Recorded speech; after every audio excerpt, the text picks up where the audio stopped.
تعالى ونستعينه ونستغفره ونعوذ بالله من شرور انفسنا وسيئات اعمالنا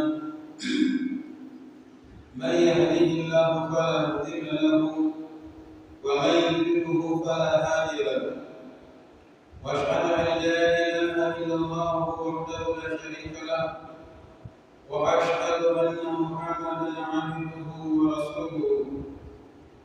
قال الله تعالى: يا ايها الذين امنوا اتقوا الله حق تقاته ولا تموتن الا وانتم مسلمون.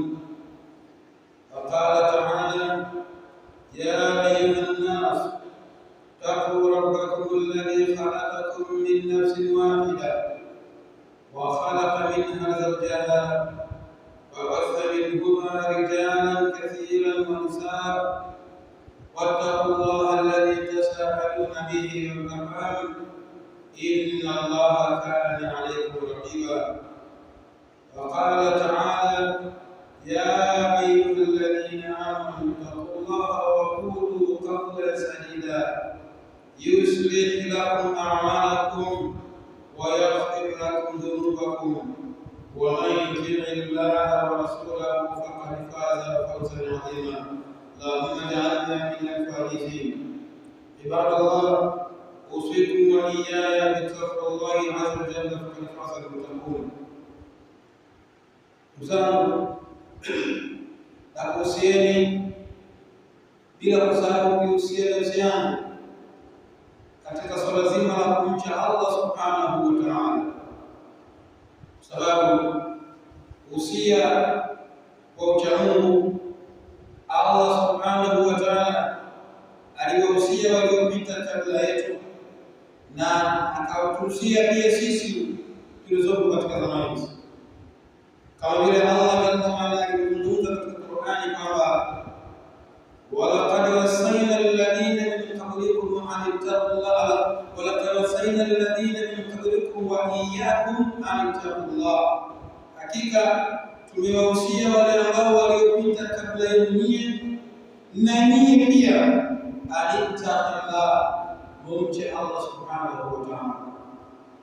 Na takwa ni ile hali ambayo ya mimi na wewe kujalia ukaweka wigo kwa maana vikaya kizuizi kati ya madhambi na yale yaliyokuwa mazuri. Huo ni uchamungu, yaani ukawa haujaweka nafasi ya kuingia kwako wewe njia zile za uibilisi na njia zile za maasi.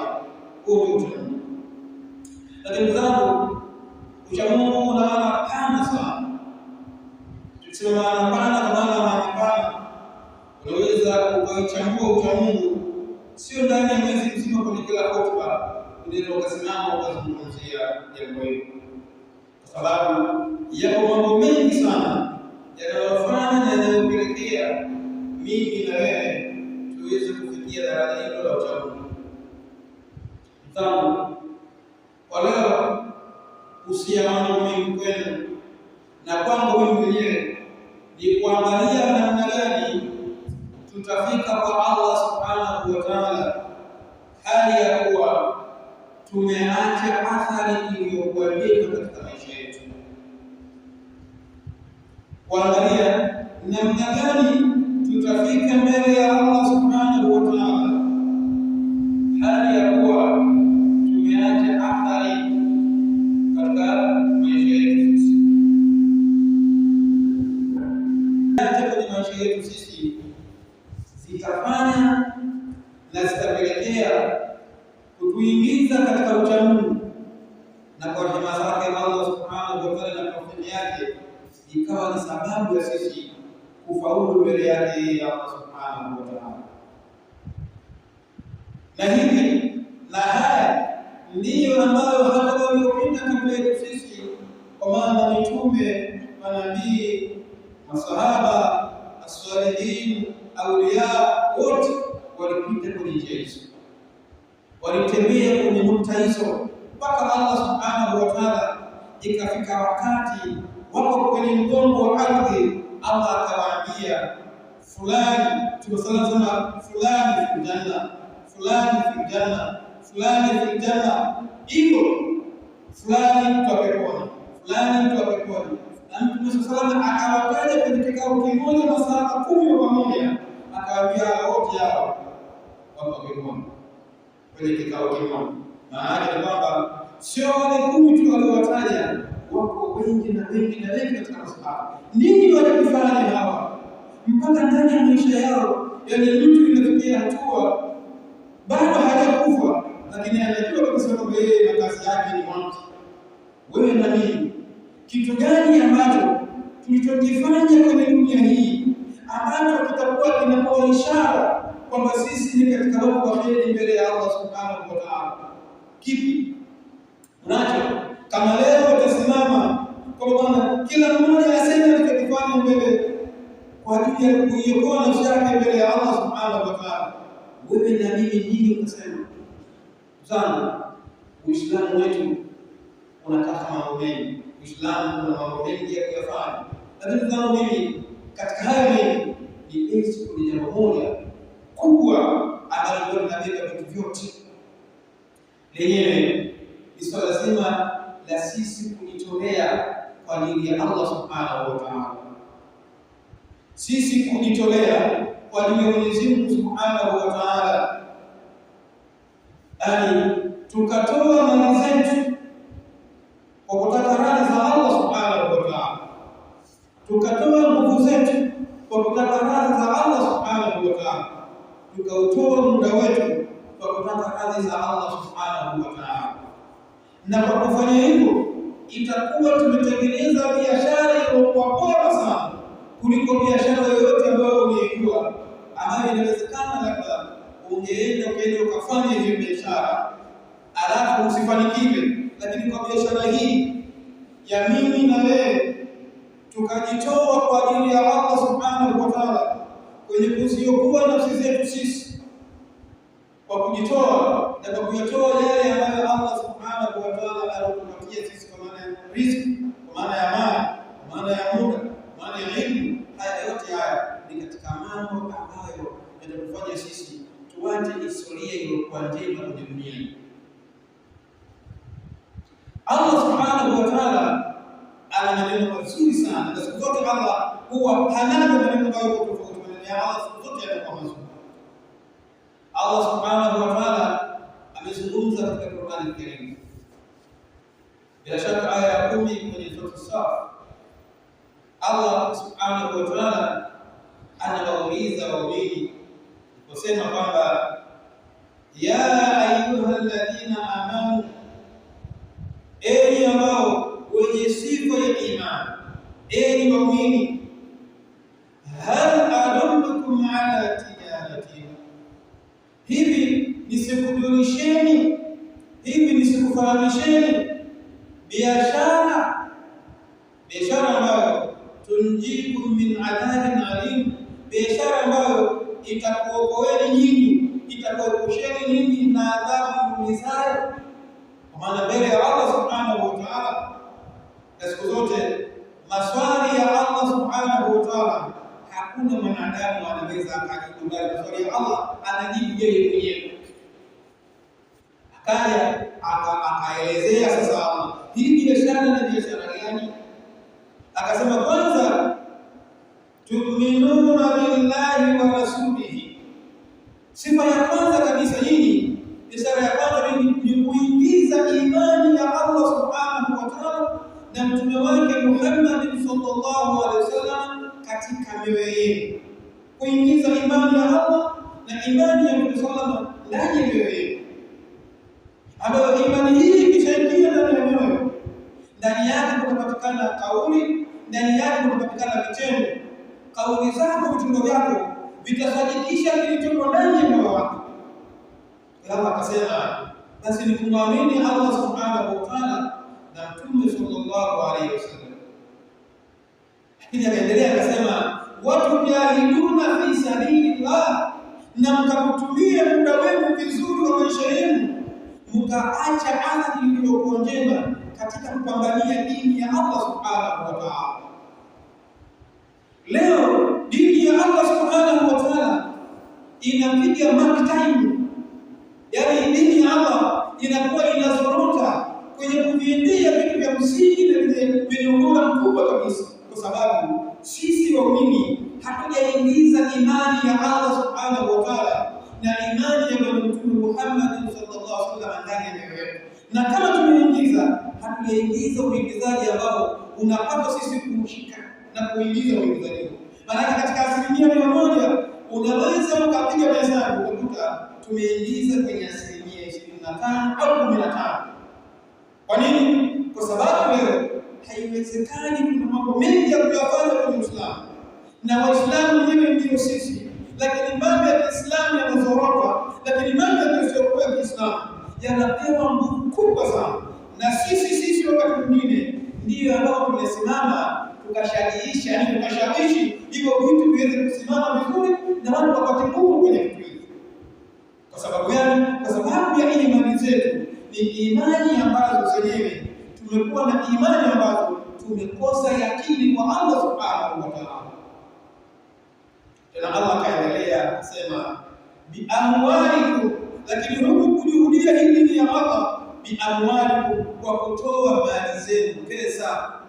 Mtoe pesa ili dini ya Allah subhanahu wa ta'ala iweze kwenda mbele. Waliopita kabla yetu sisi, wao walitoa roho, walitoa nafsi zao, walitoa roho wao, sisi na wao wakaongeza, baada ya kutoa roho pia wakatoa na pesa. Na sisi tutoeni pesa kwa ajili ya Allah subhanahu, ili Uislamu wetu usogee mbele. Na tudhamini vitu vya heri. Watu wengi katika jamii wanadhamini vitu ambavyo visivyokuwa vya sawasawa, yaani vitu ambavyo wanataka kujionyesha kwenye maisha yao ya dunia kama yeye ni nani, yuko sehemu gani na yuko vipi. Anadhamini kitu sio kwa lengo la kutafuta radhi za Allah subhanahu wa ta'ala, anadhamini jambo kwa lengo la kwamba yeye akuze jina lake, anadhamini kitu kwa lengo la kwamba yeye pia aonekane kwamba yuko katika wale watu ambao ni maarufu kwenye dunia, ni maarufu kwenye nchi, ni maarufu kwenye huko. Haya yote hayataweza kukusaidia wewe wala mimi wala yoyote yule ambaye atakisimama akafanya mfano wao, bali kitakachoweza kukusaidia wewe na mimi ni kutoa kwa kutafuta radhi za Allah subhanahu wa ta'ala, si nyinginezo. Kama utatoa kutafuta kitu kingine chochote kisichokuwa radhi za Allah subhanahu wa ta'ala, hautaweza kufanikiwa kwenye maisha yako. Utafanikiwa kwa sababu ulitoa ili watu wakuone, ulitoa ili utangazike, ulitoa ili uonekane kwa kweli katika watu wa kheri, watu watakusifia, alhamdulillah. Lakini kwa Allah huna kitu. Kwa nini huna kitu? Kwa sababu Allah ameangalia moyo wako, namna ulivyo moyo wako. Allah akajua kabisa kwamba moyo wako wewe haukutoa kwa ajili ya kupokea Allah subhanahu wa ta'ala, kwa ajili ya kutakasa dini yake Allah subhanahu wa ta'ala, au kumtakasa yeye Allah subhanahu wa ta'ala. Kwa nini? Kwa maana kwa Bwana Mtume Muhammad sallallahu alaihi wasallam akatafsiri akasema kwamba inna Allah la yanzuru ila ajsadi suwarikum wa amwalikum walakin yanzuru ila qulubikum wa a'malikum. Hakika ya Allah subhanahu wa ta'ala, Bwana Mtume sallallahu alaihi wasallam anasema hakika ya Allah subhanahu wa ta'ala la yanzuru ila suwarikum, Allah subhanahu wa ta'ala haangalii muonekano wako wewe wala sifa zako unazitafuta katika maisha yako ya dunia, wala yale mambo mengine yote ambayo unayotafuta, wala amwali, wala haangalii wewe mali zako una mali kiasi gani ambazo unazimiliki. Allah wala haangalii vitu hivi. Wewe tumia mali unataka mwenyewe, wewe angalia uzuri wako na ulivyo, au yote unataka kuboresha, wewe fanya unaweza.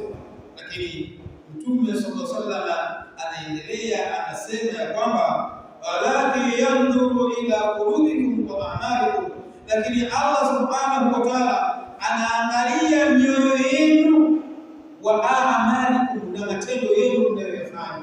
Ulifanya jambo hili kwa ajili ya nani? Moyo wako umeungana na jambo hili kwa kitu gani? Kwa Allah anaangalia moyo wako wewe. Haya unayofanya kwa ajili ya masifa ya dunia yake duniani, na ukienda kwa Allah hautakuta fungu lolote kwa Mwenyezi Mungu Subhanahu wa Ta'ala. Ndugu zangu, hadithi hii imepokewa na Muslim. Ndugu zangu, tukumbushane kwa nia njema kabisa kwamba hebu tufanye mambo ya Allah Subhanahu wa Ta'ala. Muda tuliokuwa nao, maisha tuliokuwa nayo, uhai tuliokuwa nao ni uhai mchache sana, mdogo sana. Hizi mali unazoziona zina muda mfupi sana, zinaondoka na Allah anazichukua, na uhai uliokuwa nao una muda mfupi, Allah anauchukua.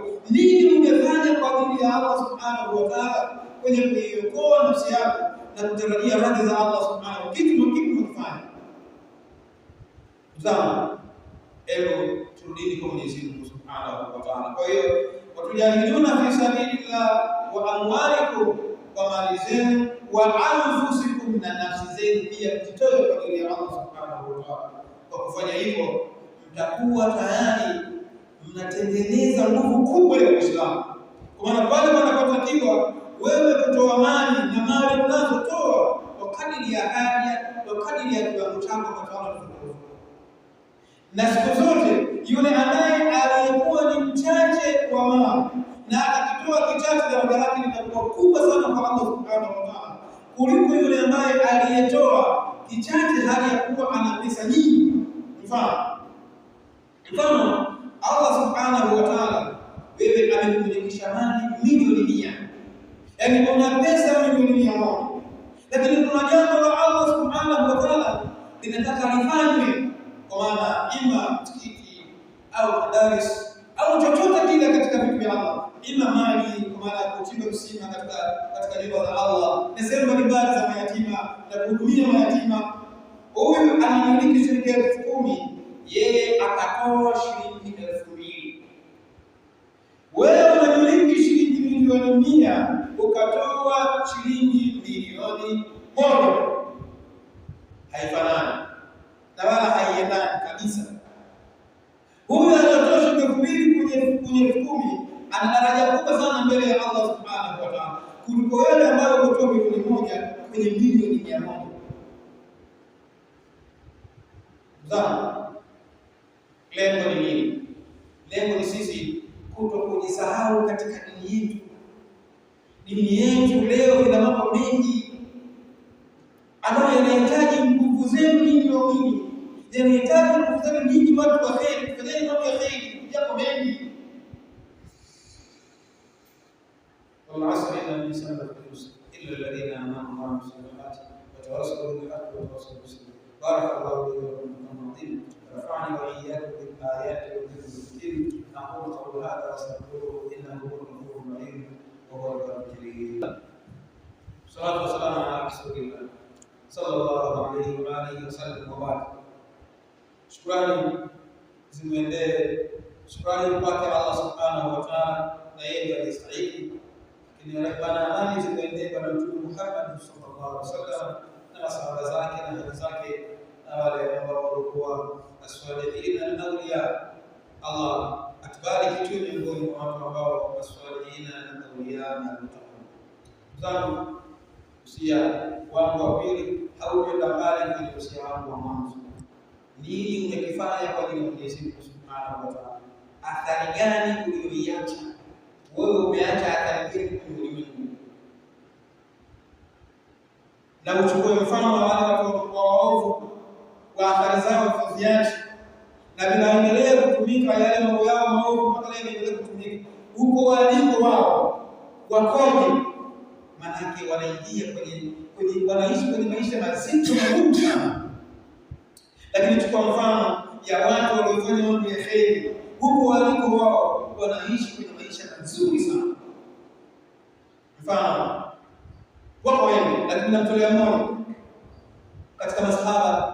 Kuna sahaba Uthman bin Affan radhiallahu anhu. Uthman bin Affan alikuwa miongoni mwa masahaba wale khulafa ar-rashidin, yeye alikuwa ni namba 3. Lakini Uthman bin Affan katika vitu ambavyo Allah Subhanahu wa Ta'ala alimjalia kwenye maisha yake, alikuwa ni sahaba ambaye ni bilionea, trilionea, kama anamiliki pesa nyingi. Lakini Allah pia akamjalia akawa ni miongoni mwa masahaba ambao wako karibu na Bwana Mtume Muhammad sallallahu alaihi wasallam, lakini pia wana ilmu kubwa ya dini, kiasi ambacho Mtume sallallahu alaihi wasallam anaposimama akalitangaza jambo linalohusiana na dini, kusogeza mbele wa Uislamu, Uthman bin Affan yeye harudi nyuma, bali huwa anatoa. Anaweza akatoa mpaka mara 2 mpaka mara 3, na sio kwa lengo la kumridhisha Mtume sallallahu alaihi wasallam, kwa lengo la kwamba yeye anaridhisha kumridhisha Allah subhanahu wa ta'ala na kujiokoa na nafsi yake yeye mbele ya Allah subhanahu wa ta'ala. Leo kuna visima vya maji Saudi Arabia vilivyotokana na pesa ambazo alizotoa Uthman bin Affan. Waislamu wanatumia wakfu ile, maji yale yanatumika kila anayekwenda kule kwenye hija na anayekwenda katika ibada zinginezo, anatumia yale maji kwa maana fadhila zake bado mkubwa na nyingi sana, na zinaendelea kuanzia muda huo mpaka leo. Uongozi uliopo wa serikali ya nchi husika wanaboresha maandiko yake ya fungu lake. Sawa, leo sisi Uislamu wetu tunashindwa pale la maji liko pale, watu wafanya heri kubwa, wamekuja wamechimbia maji ni mazuri, yako safi. Sasa hivi tuna mwezi mzima bado maji yale pale hayapatikani, kwa sababu tunakosa vitendea kazi vya kuyatoa yale maji pale kuingiza pale kwenye pampu, kuingiza pale kwenye tenki, ambapo ukipiga mahesabu haiwezi kufika hata milioni, haifiki. Pampu 3.5 mpaka 3.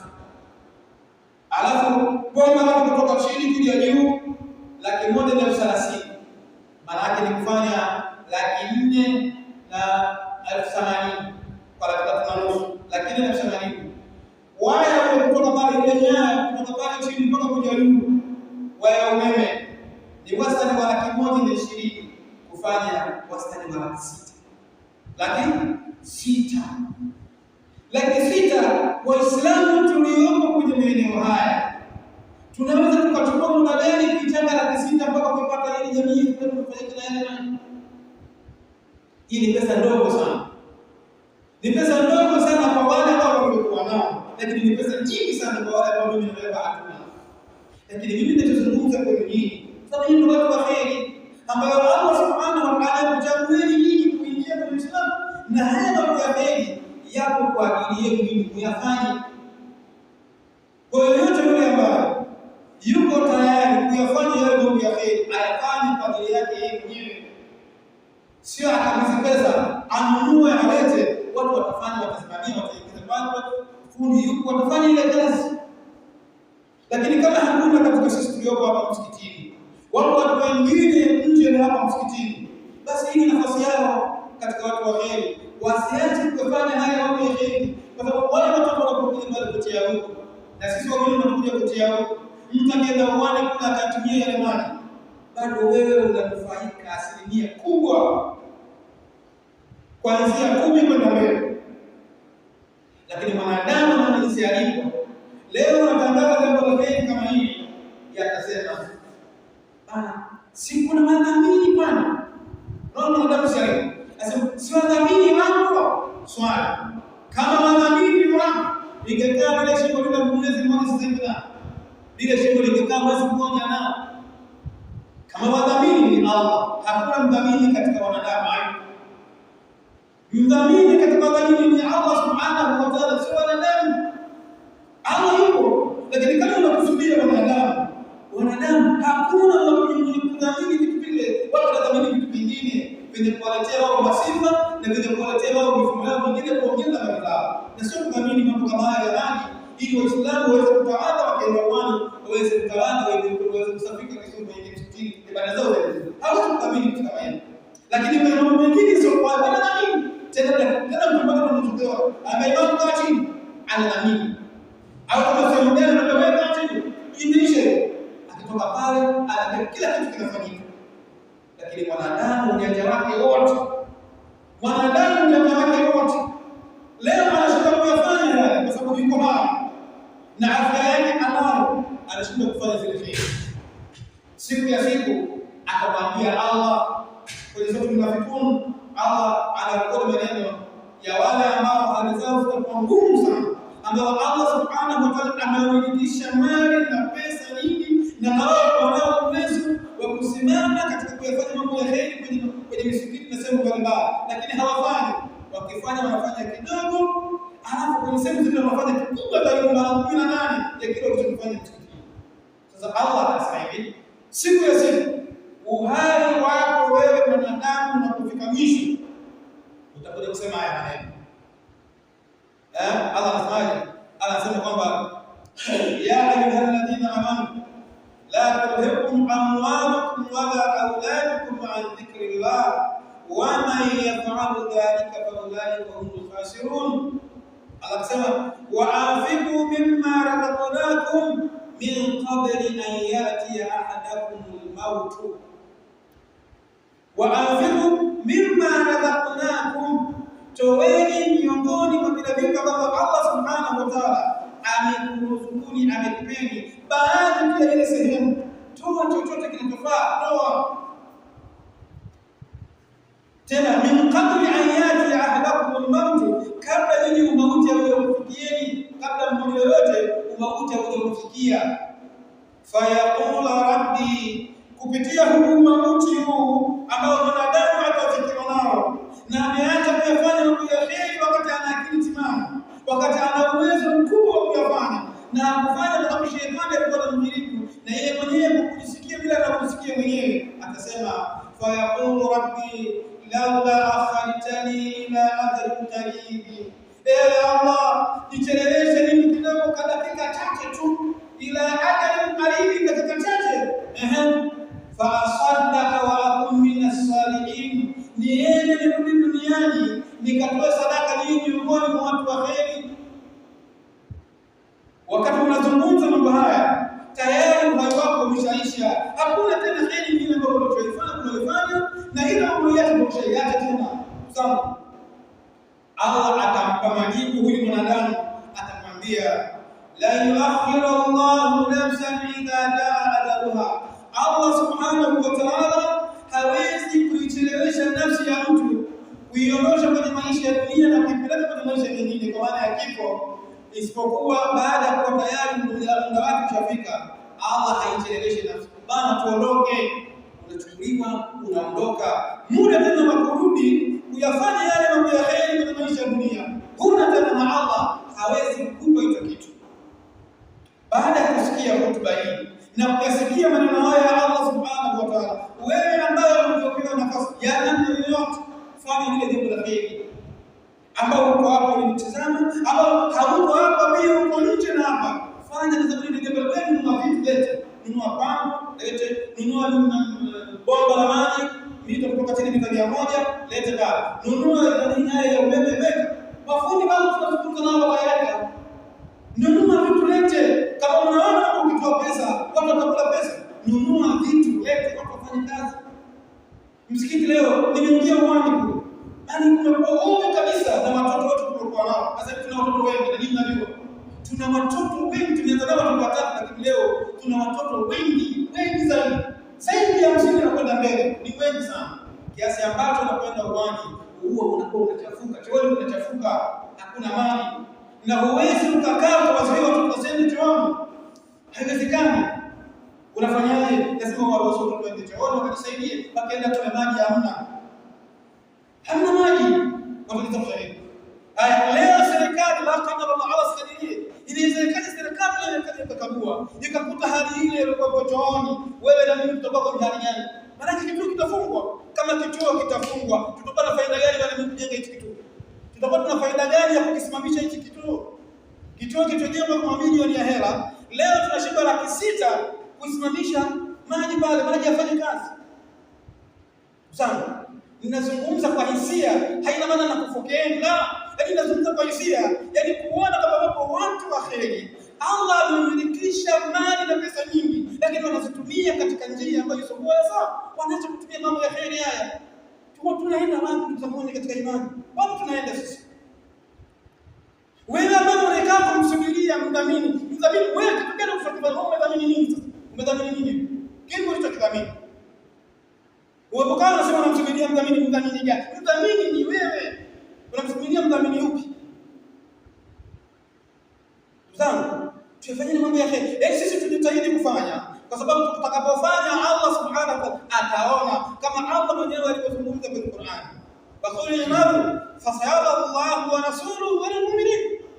Qul, sema fanyeni kazi, Allah ataona na Mtume sallallahu alaihi wasallam ataona na waumini wataona. Maana yake Allah atatupa nguvu kwenye jambo hili. Sisi tulianzisheni. Wewe tutakapokuwa tumefikia kiwango cha bana, leo tumepata kiasi hichi, tuweke pale, tuendelee kufanya kampeni zingine hadi bado kama jambo hili likae sawa. Mimi niko nafikiria wakati mwingine, nilikuwa nimekishauriana na baadhi ya watu, jamani, kama jambo liko hivi, tufunge darasa. Tuna watoto, tufunge darasa, lisiwepo darasa. Na tuna mambo mengi makubwa yanayokuja mbele. Tunafanyaje mambo haya bila amani? Nawaza kwamba tufunge darasa na harakati zisiende, watu waingie, mtapata kwake hadi kufanya hapo. Lakini haiwezekani kufanya hivyo, kwa sababu utawavunja nguvu wale watoto, utawavunja nguvu wazazi wale watoto na walezi wale watoto. Sawa? Sije kaongea ikafika mtu akasema bana, jamaa kaongea, kuzungumza kwenye mambo haya lazima tuzungumze, kwa sababu yanapaswa kuzungumza. Tusipozungumza haya mambo yanakuwa hayaeleweki, na hakuna yeyote ambaye atakayepotoka isipokuwa kwa kuzungumza. Kama tulizungumza, mtu akaelewa akasikia. Kama wewe unaye mtu ambaye unamfahamu katika watu wa heri, mshawishi aje afanye heri. Tunayo mambo mengi ya kufanya ya heri, mengi, sio hilo tu, yako mengi. Tuna ardhi pale kubwa, hapo kuna ardhi kubwa, tunataka tufanye vitu vingi, lakini watu wako hapo kufanya nao mambo. Watu wako kwenye mambo mengineyo huko ya dunia, wanayafanya mambo yao mazito, lakini kwenye mambo ya heri, ndugu yangu, kila siku mambo yanarudi nyuma. Kwa nini? Allah subhanahu wa ta'ala atujalie tuwe miongoni mwa wale ambao wenye kusikiliza maneno yaliyokuwa mazuri na kuyafuata yale ambayo yalikuwa mazuri. Barakallahu li wa lakum wa